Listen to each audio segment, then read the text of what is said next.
Dia lindo, não? Dias lindos são propícios para falar de Cristo. Os dias feios também. Todos os dias são bons. Né?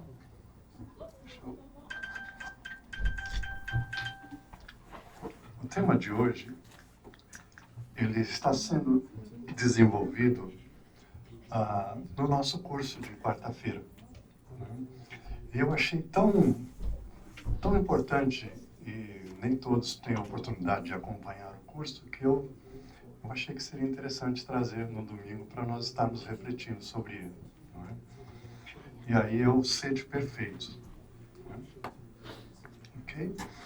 E quem teve a oportunidade de estar aqui no domingo passado, né, com o nosso querido amigo Júlio, ele nos trouxe mais uma vez a lembrança, né, da qualidade espiritual de Cristo.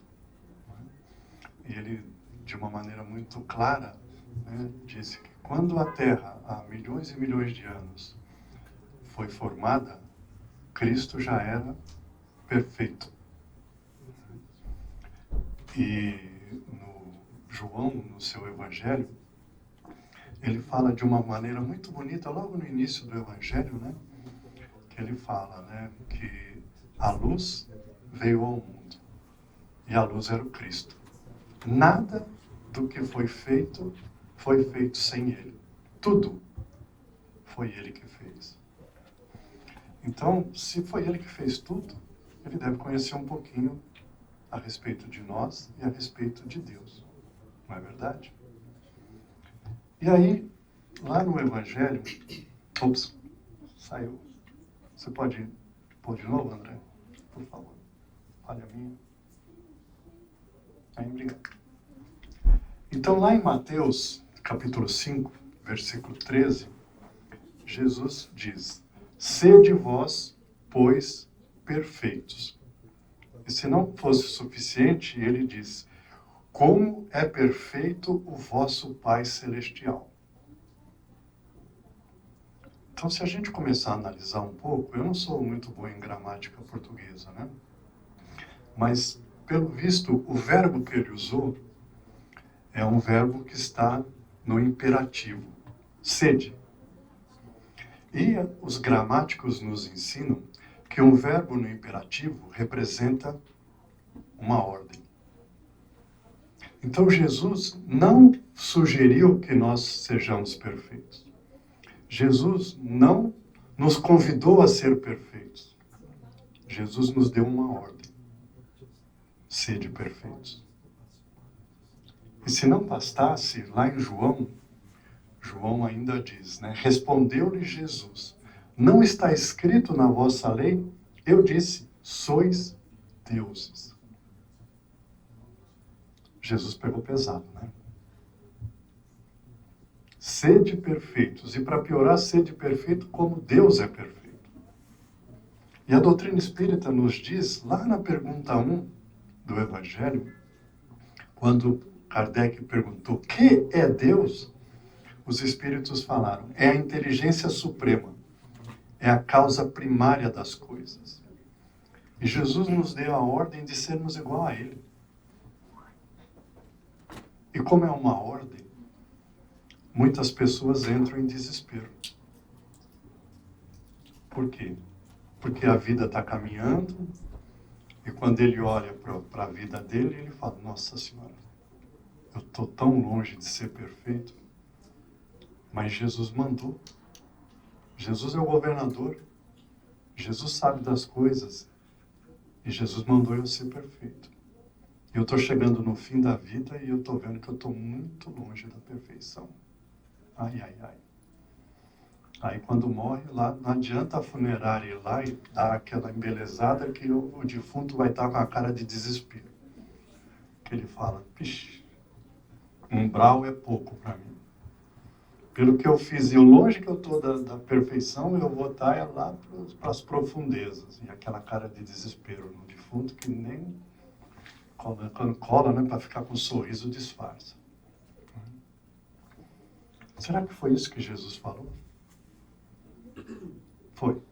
Foi isso que ele falou. Será que ele sabia o que ele estava dizendo? Sabia. Só que, como o Júlio falou para nós, a nossa capacidade de compreender o que Jesus fala é desse tamanho. E o que Jesus fala é desse tamanho. Então a gente não consegue entender a profundidade da ordem que Jesus deu para nós. E a gente tem que procurar aprofundar nisso para conseguir entender o que Jesus está falando para a gente. Aí o que Jesus fez? Jesus viu que a turma naquela época, e também que a turma da nossa época não ia entender a ordem. Aí Jesus fez o favor para nós, através da doutrina espírita, né? Lá na pergunta 115, quando Kardec pergunta, né? Dentre os espíritos, uns foram criados bons e outros maus? E aí os espíritos da codificação explicam para nós. Deus criou todos os espíritos simples e ignorantes. Ou seja, sem conhecimento. Deu a cada um uma missão com o objetivo de esclarecê-los e de fazê-los chegar progressivamente à perfeição, pelo conhecimento da verdade e para aproximá-los de si. E Jesus, já prevendo que a doutrina ia dizer isso, Jesus nos fez um favor. E Jesus contou uma parábola. E a parábola, ela tem um significado muito importante para todos nós. Para começo de conversa, Jesus foi usar na parábola um símbolo da natureza. É a parábola do joio e do trigo. E Jesus usou o trigo. Vocês sabem o que é o trigo? Tem uma música linda que eu amo, né, do Milton Nascimento e do Chico Buarque, que fala assim, debulhar o trigo, né? Como é que é? Debulhar o trigo, retirar do trigo o milagre do pão. Então o trigo é o pão. Vocês sabem o que é o pão na época de Jesus? Eu vou dar um exemplo para vocês. Vocês sabem o que é o arroz e o feijão para o mineiro? É o pão para o tempo do Cristo. Vocês já viram o mineiro almoçar e jantar sem ter arroz e feijão? Se não tem arroz e feijão, não é janta, não é almoço. Está faltando alguma coisa. A base essencial da alimentação na época de Jesus era o pão. Eu até tenho um amigo meu que conta que ele viveu na época do Cristo e a coisa que ele achava mais linda, não importa a cidade que ele estivesse na Palestina na época do Cristo, quando ele acordava de manhã tinha um barulho. E aquilo, por falta de conhecimento, intrigava ele. Falava, nossa, o que será que é esse barulho? Todo dia tem esse barulho.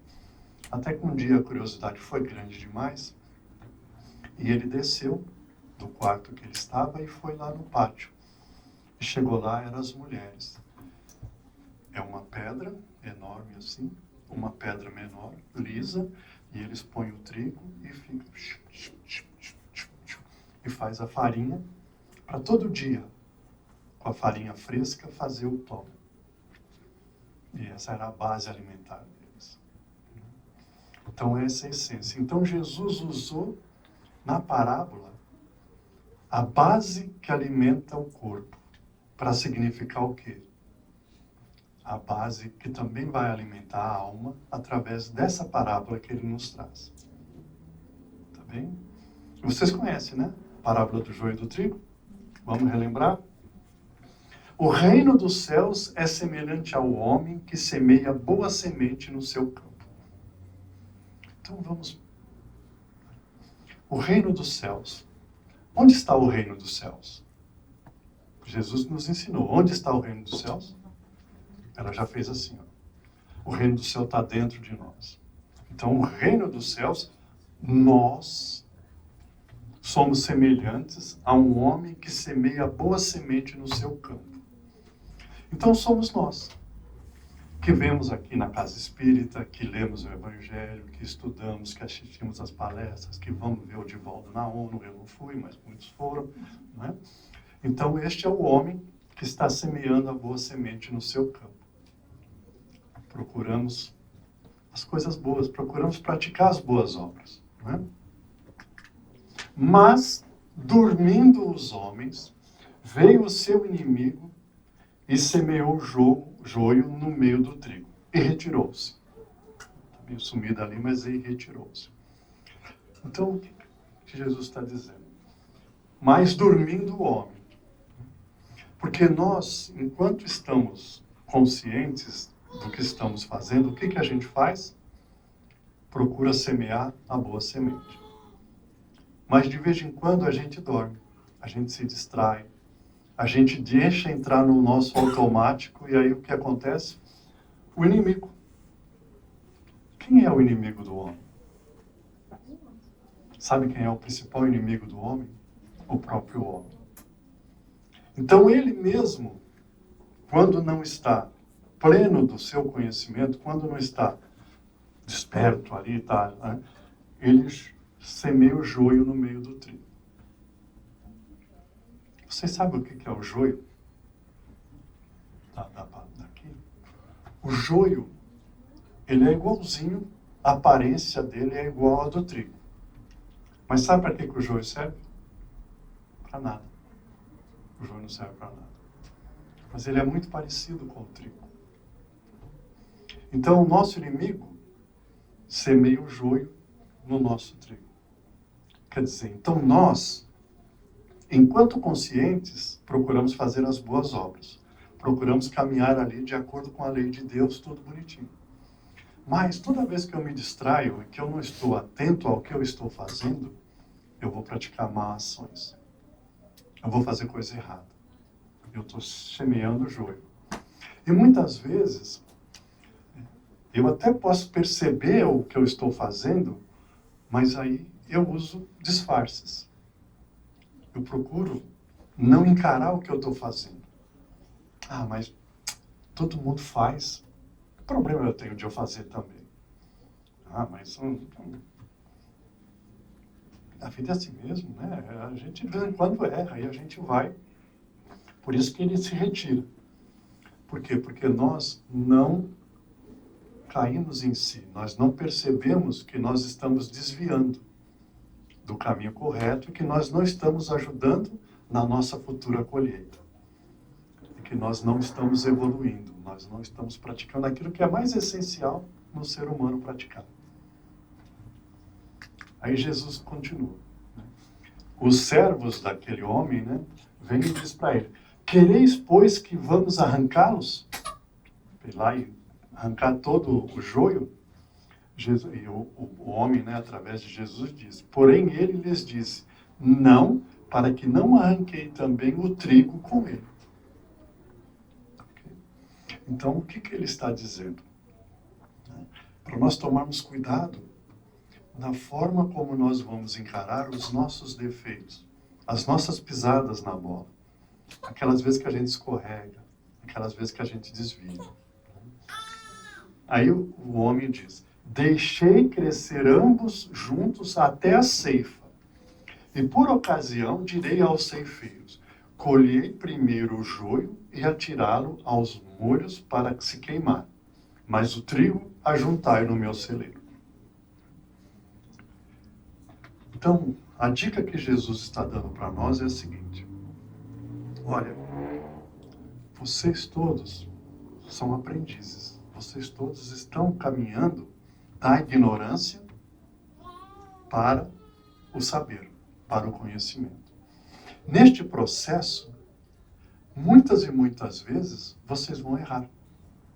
Porque quem está aprendendo, né, vocês lá, né? Vamos lá, né? Alguns nem tanto. Tá? tempo atrás. Alguns, como eu, é muito tempo atrás. Estava lá na escola, lá nos primeiros, né, matemática, as primeiras aulas, né? Aquela professora, aquele professor de matemática que era o terror da gente, né? A gente tinha pesadelos com ele, né? Passava aquelas contas terríveis de 2 mais 2, e a gente ficava horas ali. Meu Deus! Quantas vezes nós não erramos? Infinitas vezes. Mas toda vez que nós erramos é porque nós estamos aprendendo. É parte do processo. Deus fez assim, simples ignorantes, para que possamos progressivamente atingirmos a perfeição. Então Jesus está dizendo, olha gente, natural é errado. Não tente querer dar um salto. A perfeição não se conquista por decreto. Não é assim. A partir de amanhã a gente fala assim, né? Hoje eu decidi que a partir de amanhã eu serei perfeito. Eu já não vou cometer mais nenhum erro. Assinado, aí você leva lá no cartório, reconhece firma, pronto, agora está decretado. Eu, a partir de amanhã eu sou perfeito. Não funciona. Então é um caminho, é um procedimento. E neste caminho nós temos que deixar ambos crescerem juntos. Porque vai chegar um dia em que eu vou estar pronto para ir eliminar o joio. E aí o meu celeiro só vai ter trigo. Então é um caminho. Então quando Jesus disse, sede perfeitos, Jesus não está falando do presente. Jesus não está falando de um momento. Jesus está falando do potencial que todos nós temos por desejo de Deus. Então Deus, quando fez cada um de nós, Deus já implantou dentro de nós a semente da perfeição. Todos nós estamos destinados a sermos perfeitos. Por isso que Jesus falou, sede perfeito. Porque todos nós estamos predestinados a sermos perfeitos. Só que é um processo, é um caminho. É uma plantação que nós vamos semear, nós temos que trabalhar essa semente e leva tempo para ela atingir o estágio final de trigo e que vai dar o pão da vida. Então é um processo e nós temos que ter calma, nós temos que ter tranquilidade para irmos gradualmente, conforme vai maturando cada um dos nossos defeitos a serem transformados em qualidades. E a cada momento nós vai estar maduro para que eu possa cortar o joio, queimar ele, porque se eu queimo, não sobra nada. Se eu só corto ele e deixo ali, vai ter as sementinhas que vão fazer o quê? Encontrou no solo, vai germinar de novo. Por isso que é importante queimar, porque quando a gente queima não sobra nada, não volta mais aquele defeito. E eu vou pegar as qualidades, eu vou pegar o trigo, e isso vai ficar no meu celeiro. O meu celeiro é o meu patrimônio do Espírito. Esse patrimônio é eterno. Nunca mais eu vou ter problema com aquilo. Eu vou poder estar me desenvolvendo cada vez mais e melhorando e crescendo como o homem dono da gleba. Vocês entendem? Então este é um processo muito mais suave. É um processo que tem que ser muito tranquilo da nossa parte. E todas as vezes, não sei com vocês, né? Mas comigo é assim, né? Olha, eu acho que o joio da irritação eu já queimei. Aí passa 10 minutos, explode. Aí você fala, ai meu Deus do céu. Tá aí o joio ainda. Eu não queimei a semente direito, sobrou uma que germinou e eu explodi outra vez. Não está maduro. Então vamos fazer o quê? Vamos trabalhar mais. Vamos cultivar o nosso solo. Se o meu problema é a irritação, eu vou cultivar o solo, eu vou pôr o quê? Vou pôr o adubo da paciência ali, eu vou regar com a água da paz, né? Vocês conhecem a história da água da paz, né? Conhece? Todo mundo conhece? Não? Alguém quer ouvir? Isso está no livro Lindos Casos de Chico Xavier. E o pessoal, quando foi fazer o filme do Nosso Lar, o primeiro, né, que vai sair o segundo, eles usaram lá, né, como se fosse lá no Nosso Lar, mas não foi, foi outra história, né? No livro, Lindos Casos de Chico Xavier, escrito por Ramiro Gama, que conviveu com o Chico, né? Chico Xavier contou para ele que quando ele era muito pequeno, não sei se vocês sabem, a mãe de Chico morreu quando ele era muito jovem. E ele teve uma madrasta. Sabe as madrastas lá do Disney? Aquelas madrastas foi inspirado na mãe adotiva do Chico. Porque ela queimava o Chico com bituca de cigarro, sabe? Ela fazia o Chico lamber a ferida do filho natural dela, porque ele dizia que o Chico tinha a mediunidade, então que a lambida dele ia curar as feridas. Está lá, pode ler, está no livro como é que chama aquele escritor que fez o livro do Chico Xavier? Está lá, pode pegar, tem ali, depois eu mostro para vocês. Então o Chico ele já estava em ponto de explodir. O Chico é desse tamanho, assim, né? Estava em ponto de explodir. Aí a mãe, já desencarnada, né? O Chico médium, desde pequeno, a mãe apareceu para ele e falou assim: meu filho, eu tenho um remédio para você não ficar assim. É a água da paz. Aí disse que o Chico pegou e falou: não, tá bom, tá bom. Aí foi na farmácia lá de Pedro Leopoldo, né? E falou lá com o farmacêutico, amigo dele, né? Eu queria um vidrinho de água da paz. E o farmacêutico falou: não, Chico, água da paz, esse remédio não existe, né? E o Chico foi em vários outros locais procurando o remédio água da paz. Né? Aí, passado um tempo, a mãe dele veio de novo e falou assim: não, Chico, você não entendeu, meu filho. A água da paz é o seguinte: você pega a água da torneira, quando você estiver pronto para explodir e falar o que não deve, você pega um gole da água da paz, mas não engole.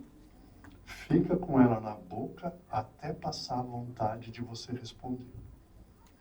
Então essa é a água da paz que a gente tem que usar quando tem a irritação.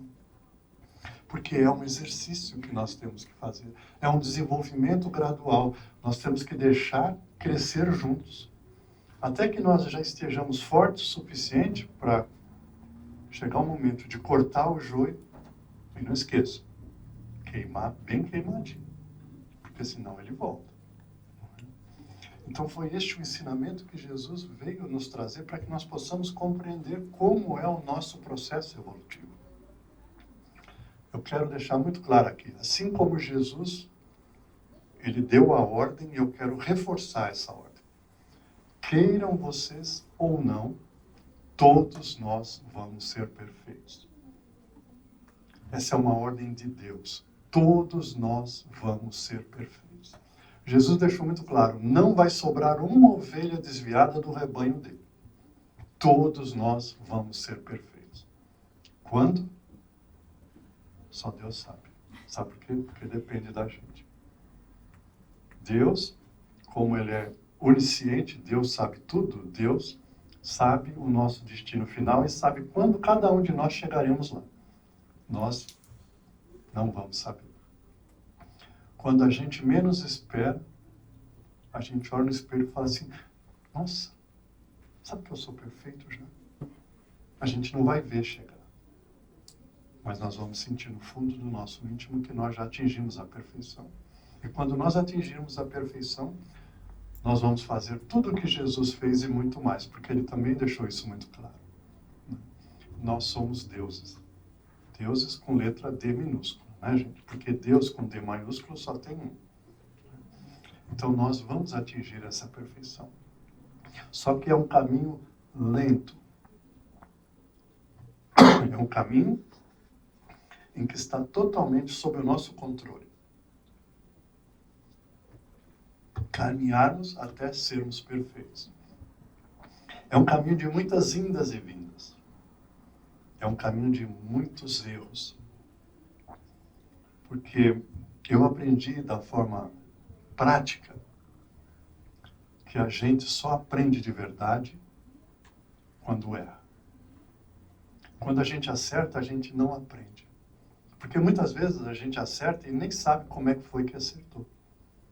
Agora, quando a gente erra, a gente sabe. Porque errar dói. Errar, né, mexe com a gente. Então a gente fala, opa, por aqui não. E se nós formos um pouquinho espertos, nós nunca mais vamos por aquele caminho, porque a gente sabe onde vai dar. Mas o Einstein uma vez falou que ele achava muito interessante o ser humano. Ele falava, né, o ser humano é o único que comete o erro outra vez e acha que o resultado vai ser diferente. Não vai ser o mesmo. Mas a gente espera que vai ser diferente.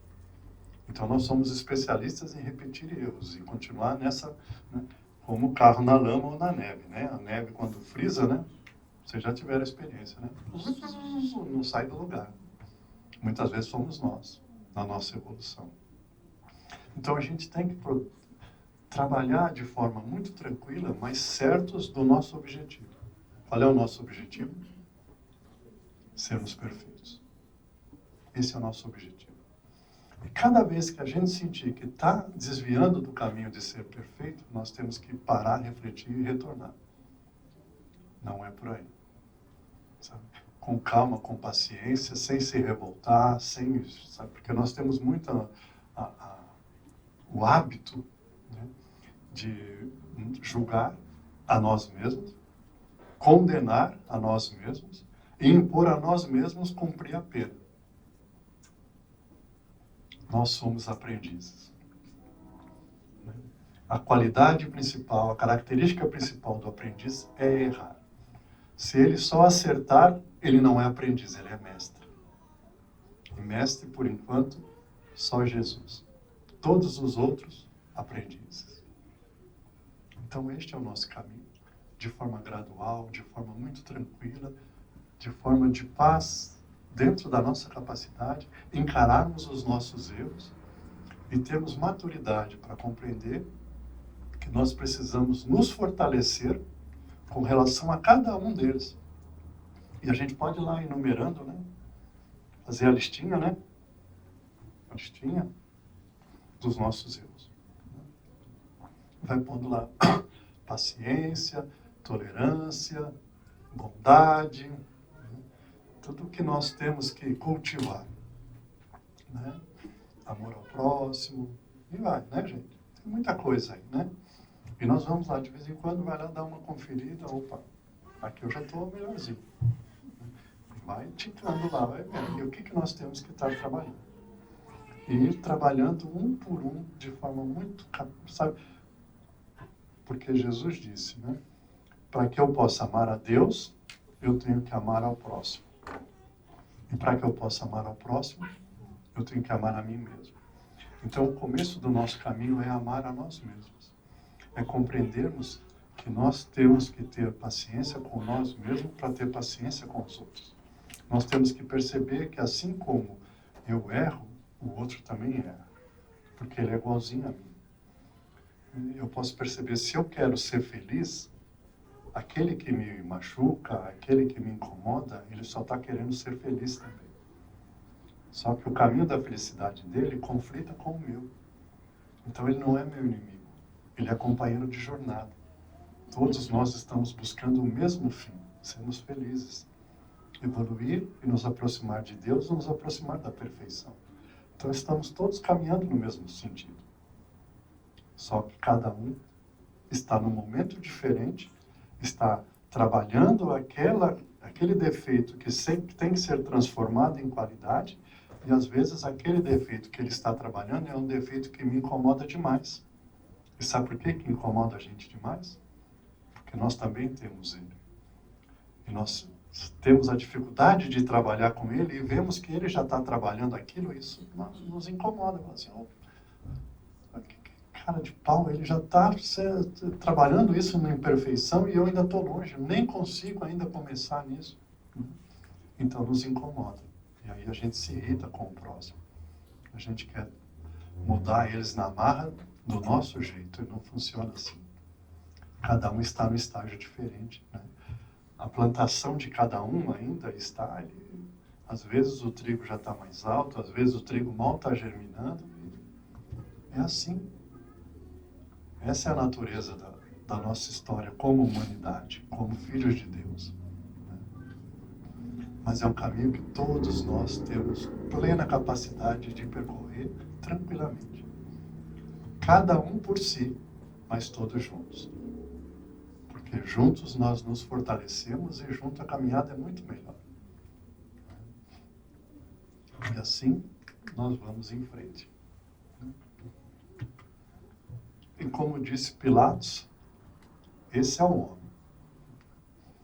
Pilatos, quando foi apresentar Jesus à multidão, Pilatos anunciou assim: este é o homem. Acho que ele nem tinha dimensão do que ele estava anunciando ali. Porque esse aí é o homem. Este aí sabe do que estava falando, conhece a todos nós. Tão íntimo, que nem nós nos conhecemos tanto quanto ele conhece a cada um de nós. Porque ele participou do momento em que Deus criou cada um de nós. Ele estava lá junto. Então ele viu a cada um de nós sermos criados como princípio inteligente, como seres factíveis de sermos perfeitos. Então Jesus nos conhece profundamente. E Jesus tem acompanhado a nossa caminhada desde o princípio. Porque Ele está conosco desde a formação da Terra. Ele viu cada um de nós pela primeira vez quando nós despertamos aqui neste planetinha azul. E desde então Ele tem nos acompanhado dia a dia. Tem visto o nosso progresso. Tem visto as nossas bobeiras. Tem visto as nossas falhas. E cada vez que a gente falha, Ele repete: Pai, perdoe, eles não sabem o que fazem. Só que hoje ele já põe um pouquinho a mais. Ele fala assim: Pai, perdoa, porque eles não sabem o que fazem ainda. Mas eles estão a caminho. Hoje eles estão melhores do que ontem. E Jesus fica muito feliz cada vez que nós vamos progredindo e vamos eliminando os joios da nossa vida e vamos colocando trigo no nosso celeiro. Porque Jesus quer a nossa felicidade. Jesus quer cada um de nós lado a lado com Ele, trabalhando no universo. Jesus disse, né? Eu trabalho, meu Pai trabalha até hoje, e eu também. E Ele nos convida. Venham trabalhar conosco. Vem para esta companhia, para essa empreitada. Porque todos nós somos convidados diariamente. E é muito interessante que eu cheguei, né, cedo, eu estava aqui tomando café, e eu sempre gosto de ficar ali no mundo dos livros, né? E aí eu peguei um livro ali, que eu não tinha visto, eu vi agora pela primeira vez, e lá estava um trechinho que já me tocou muito, já. Né? É aquela passagem da mulher hemorroida, né? Não, que sofria hemorragia. Né? E aí Jesus disse: alguém me tocou. Olha que interessante, né? Alguém me tocou. Isso foi uma coisa tão importante que Jesus fez questão de falar para Pedro, que estava do lado dele. Pedro, alguém me tocou porque eu vi sentir uma energia de mim. Quantas pessoas Jesus não curou? Mas ele nunca assim... Né? Aí foi uma ocasião tão importante, essa mulher fez algo tão diferente, tão importante, que Jesus quis chamar a atenção. Pedro, alguém me tocou. Sabe por quê? Porque poucos tocavam Jesus. Jesus é que ia até o doente. Essa doente foi até Jesus. Ela buscou Jesus. Ela tocou a Jesus. Então, o autor do livro, ele deixa muito claro, ele fala assim: será que Jesus não espera que cada um de nós também vamos tocar nele? Porque Jesus sempre nos toca, Jesus sempre nos procura, através do seu evangelho, há 2000 e tantos anos, quando ele, como governador, né? Bom governador que é, ele não fica só no gabinete, né? O governador bom vai aonde acontecem os problemas, né? Teve uma enchente ali no bairro, o governador sai do gabinete e vai lá. E Jesus fez isso. Jesus saiu lá do gabinete, que deve ser um gabinete fantástico, pelo Espírito Perfeito, né? Imagina que local que ele estava, né? Ele saiu de lá para vir onde estava o problema. Ele encarnou na Terra. Ele encarnou aqui para vir diretamente com cada um de nós. Para vir nos dar as diretrizes de como transformar os nossos joios em trigo. E Ele espera agora a nossa vez. Ele veio até nós. Agora o que Ele deseja é que nós vamos até Ele. Eu espero que cada um de nós aqui possa também fazer o gesto de ir lá e tocar as vestes de Jesus. Ó Jesus, eu estou aqui. Eu já estou pronto. Você pode me curar. Porque Ele vai dizer, saiu uma energia de mim. E a tua fé, a tua ação, a tua atitude foi que te salvou. Obrigado a todos.